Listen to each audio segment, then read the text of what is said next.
47 নাগৰিক সংকল্প পত্ৰ। মই ভাৰতৰ সংবিধানে দিয়া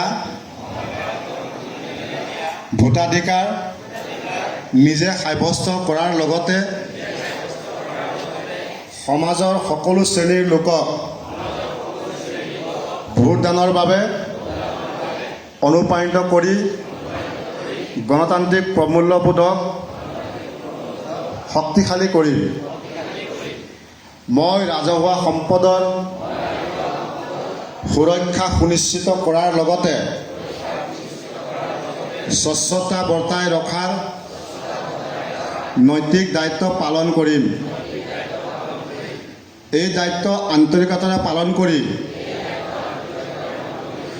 স্বচ্ছ, সুন্দৰ, সমৃদ্ধ আৰু সবল ভাৰতবৰ্ষ গঢ়ি তোলাৰ বাবে মই সক্ৰিয়তাৰে সহযোগ কৰিম। মই ৰাষ্ট্ৰীয় একতা, সংহতি আৰু ভাতৃত্ববোধ গঢ়ি তোলাৰ বাবে জাতি, বৰ্ণ, ধৰ্ম, লিংগ আৰু অঞ্চল ভিত্তিক ভেদাভেদ পৰিহাৰ কৰি আগবাঢ়ি যাম।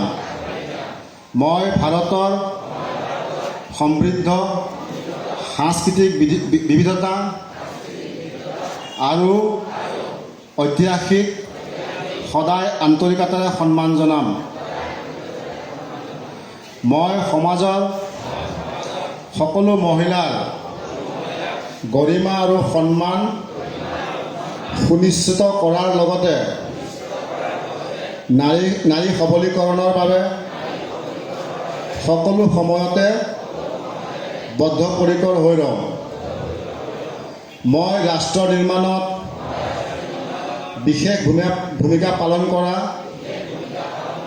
শিক্ষা, পৰিৱেশৰ সুৰক্ষা, পানী সংৰক্ষণ তথা শক্তি আহৰণৰ দৰে বিষয়ত সদায় সংবেদনশীল হৈ সক্ৰিয়তাৰে অংশগ্ৰহণ কৰিম। মই সমন্বয় আৰু ঐক্যবদ্ধতাৰে জৰিয়তে দুৰ্নীতিমুক্ত সমাজ গঢ়ি তোলাৰ বাবে সদায় সহযোগী হ'ম। লগতে ঔপনিৱেশিক মানসিকতা আৰু পৰিয়ালকেন্দ্ৰিক ৰাজনীতিৰ বিৰুদ্ধে মই সদায় সৰব ভূমিকা পালন কৰিম। মই বিজ্ঞান মনস্কতা, উদ্ভাৱন আৰু প্ৰযুক্তিৰ সহায়ত স্বাৱলম্বী ভাৰতবৰ্ষ গঢ়ি তোলাৰ বাবে সকলো প্ৰকাৰে প্ৰয়াস কৰিম।